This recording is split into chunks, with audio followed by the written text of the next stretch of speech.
Exciting. Oh wow, Facebook Live has changed, man. In the in the month that I have not been on Facebook Live, like the little icons at the bottom have changed and everything. So hello everyone.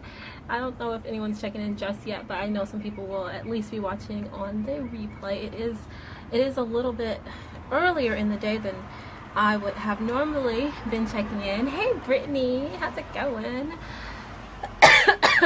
So, hey, there are people. Hey, Eric, how's it going? So, yes, hello, everyone. How are you all doing?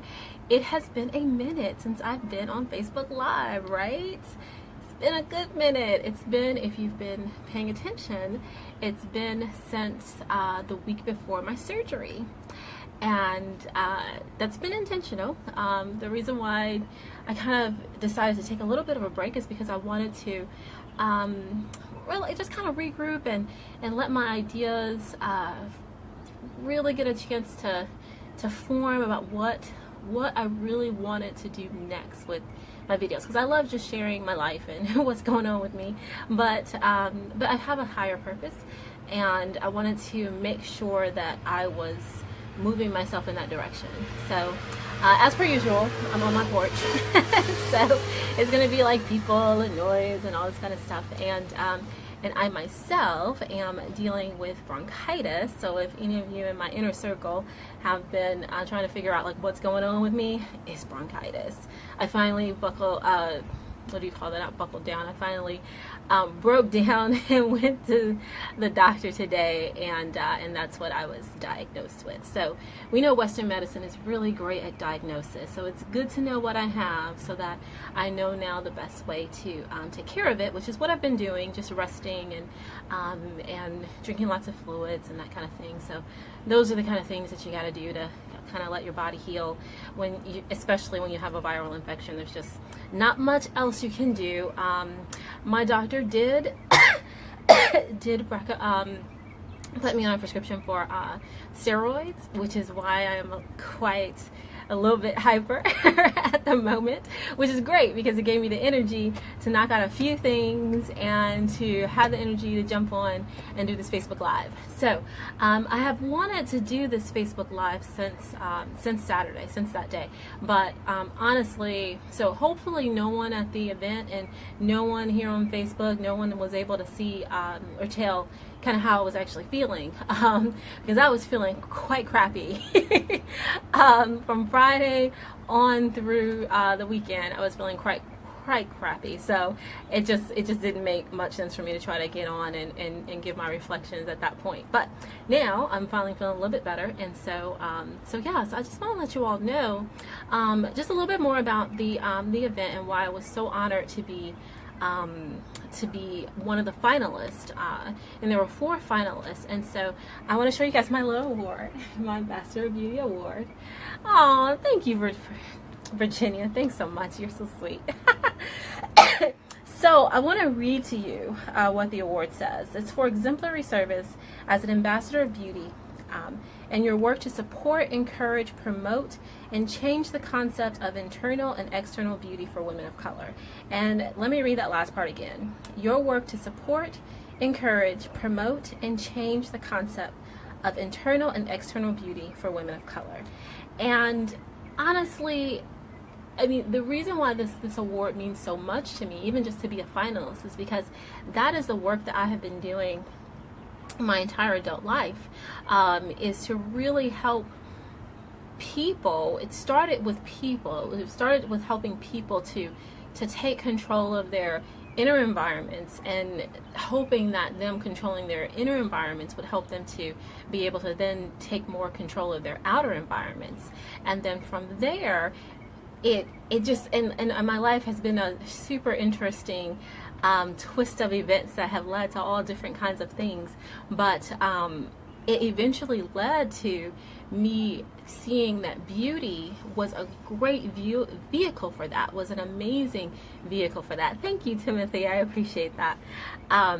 was, just beauty was a great vehicle for that, for women. And of course, I gravitated towards being an advocate for women because I obviously uniquely understand the issues that we deal with. And at the award ceremony, at the award portion of the event, they read your bio, right? So I was the first person that they presented the finalist award to, and this is the biggest reason why I wanted to do this video, because we just came off of Suicide Prevention Month, and I was very quiet during Suicide Prevention Month, right? And some people might have noticed that and said, wow, Leah didn't speak out, or it didn't really do much. I mean, I posted a few things, I reposted some things, but I really didn't speak out much about Suicide Prevention Month, knowing how important suicide prevention is to me personally, and on a platform, and just in the public work that I do.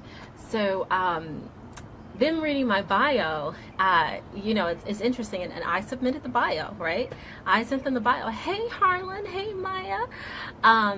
So in that bio, of course, it's like all of the glitzy, sparkly stuff about how I've done this and that, and I've started this company, and I started this nonprofit, and I work towards this, and I have this professional dance career, and I'm doing this and I'm doing that, but I have come to a point where this is no longer an aspect of shame for me, or something that is difficult. Well, I will not say it's not difficult. It is difficult, but it's something that's not something I'm not going to do. Hey Norma, they came to the part of my bio where they talked about my my depression and my suicide attempt, and my my continuous work to manage depression and anxiety, and why I chose to make that a part of my life's work is to use my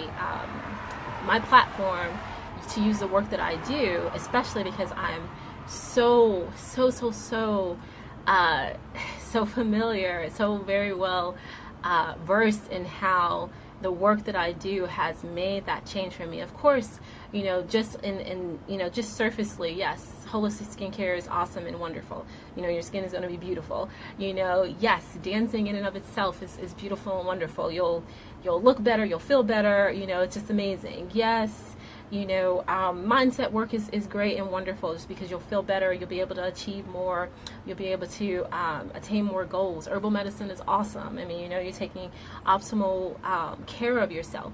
But how all these things work together to save my life, like to legitimately, literally save my life, now being able to say that, and to say that confidently, and to say, hey, and I can show you how to do it. I can show you how to use these elements to actually save your life too, to get you from a place of depression and anxiety overruling your life to a place where you are thriving in life on purpose, from a place where depression and so suicide seems like a viable option, to a place where that you are choosing to live on purpose, and the choice to live is so much, no matter what, the choice to live is always the best choice.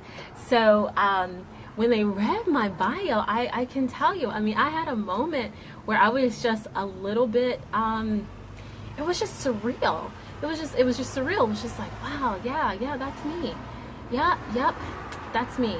And one part out of my bio really stood out for me, and of course I wrote it, so I'm not sure why it was so different, to hear it, but the part that really stood out for me, and the part that I want to be the take home for this video for you, is the fact that my depression and my anxiety is no longer something to be ashamed of. It's no longer something to hide, to try to overcompensate for, to just to be ashamed of. It's not something to be ashamed of. It's actually something that you can use as a source of empowerment for yourself. And I know that might sound wonky when you first hear it, and and there are definitely layers and layers of understanding with that, but your depression and your anxiety can absolutely be a form of empowerment. It can actually absolutely be used to empower yourself. And the reason why I say this is that I remember that even, gosh, can I say 5 years ago? Maybe, well, I mean, just, yeah, before Marty West, beautiful, wonderful person, and her son, before they ever asked me to be a part of the suicide walk, which I think was like the 2014 or 2015 suicide walk, which is coming up on November 5th. So definitely, you know, to look out for that. Look out for the information for that. I've seen it out in Facebook and everything now. So the information is out there. So do walk. Do that if that feels like something that you're compelled to do. But before they asked me to speak at that event, I never thought that my story was something. Hey, sorry about that. Actually, I'm gonna do something really quick. It's so funny. I was right in the middle of like a really great point that I was gonna make, and so what I'm gonna do right now is put my do not disturb on so that I don't get popped back off. But what I was just saying on that video is just that.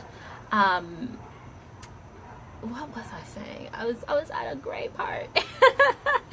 Hey, thank you guys for checking back in. Oh, what I was saying is that, yeah, at that time, before that time, I never would have thought that that my suicide and depression story could have been positive at all for anyone, that it could have been of benefit to anyone to hear it. If anything, it felt like something that I should be ashamed of. It was a reason why, you know, I had not been as successful as I wanted to be. It was a reason why, you know, why I was so dramatic to be around, why I was such a difficult friend to have, why it was so, you know, just why I had so many problems with relationships. You know, it like, to me, my depression and my anxiety was like the big monster hanging out, you know, that, you know, the skeletons in the closet, you know. Thank you, John. I really appreciate that. You know, and so, I feel like I'm heated out here. It's just, one, I think the steroids are like making me sweat, which is fine. I just sweat out this virus. I'm totally fine with that. And then it's just hot outside. but yeah, you know, I mean, my depression and anxiety story, I mean, that was something that was bad, because that's all I learned. That's all I learned from well-meaning friends, well-meaning, you know, not necessarily family, because I never even shared that aspect of myself with my family. If anything, they just thought Leah's just extra moody. She just always has an attitude, you know? So that's how I came off to my family. But with my friends, it was like, you know, they, you know, and I love them all, but, you know, they basically just reinforced to me that I was extra dramatic and that I was always having some kind of issue. I was either overly paranoid, overly sensitive, overly something. Aw, thank you, Markel. Thank you. You are such a sweetheart. Thanks. It was good to see you too, dude. It was really good to see you after so long. I miss your hair, man. I know it's totally random. but yeah, so now fast forward to, like, you know, this weekend, and my depression and anxiety story, and even the fact that, I mean, I'll be perfectly honest, and this is something that, you know, a little bit you feel like, oh, you know, should I admit this? And if I admit this, am I somehow admitting that, you know, I haven't triumphed, or I haven't overcome? It's like I manage my depression, and I manage my anxiety. I have learned these tactics and these skills so that when I get to a point where I feel myself spiraling, that I can stop myself. And I have people in my life that, you know, I can go and talk to that can help me pull myself out of that place. You know, so I have created a wonderful support system for myself through outside help and through tactics, actual things that I do. I have a tactics sheet like in my house of like, these are the things to do when you're starting to feel like this, you know. So just the fact that, like, sharing my story is not something that I'm ashamed of anymore, it's amazing. It's an amazing thing. And I guess getting back to the takeaway, because I'm long-winded, as we all know, if you are a friend of someone who is that extra dramatic friend or something like that, or you feel like they're always having an issue with something, or they're always, like, you know, seeing the, you know, blowing things out of proportion. You know, I didn't know how to talk to my friends about what was going on with me. So I didn't know how to tell them what I needed, and they didn't know how to ask me what I needed. So we all have to be a little bit braver. And I love that all these wonderful things. I know a lot of not wonderful things are happening in our world right now, but a lot of wonderful things are happening in terms of us being a lot more aware and a lot more open, and a lot more willing to understand each other. The fact that that's happening is so beautiful because it opens up the door for you to understand. So whichever side that you're on, you can understand better. So if you're on the side of someone that is suffering from depression and anxiety, be brave enough to tell your friends what's going on and what you need, the kind of support you need. And you know, you might have some friends that act janky and they're, and they don't want to be around, whatever, but the majority of the people in your life will want to be there for you, and they will want to give you what you need. And on the other side of that, if you are a friend to someone who is that dramatic friend, that person that is like always extra, ask that person what they need. Ask them, like, when you get like that, like, how can I help you when you get like that? How can I help you bring it back down a couple notches? Just be that for somebody. Because I just imagine if me and my friends had the right tools to help each other back then, how much more successful we would have been in being good friends to each other, and just how much further along that I would be. Now, I'm not at all saying that I'm not far along in my life and that I've not done lots of awesome and amazing things and that I don't appreciate where I am. But what I will say is that I know that having support makes a difference. And that's what I'll leave you with, is that the bottom line is that human beings are not meant to exist solo. We are meant to exist together. And so when we support each other, we do the best. Thank you so much, Markel. All right, everyone. As you can see, I'm sweating like crazy. If you're wondering where this awesome lip color came from, it is Move Makeup. I made it myself. And I'm going to leave it at that, okay? All right. Have a great rest of your evenings, and hopefully I'll be back around with more videos. I've just got to think about a few more things. Okay.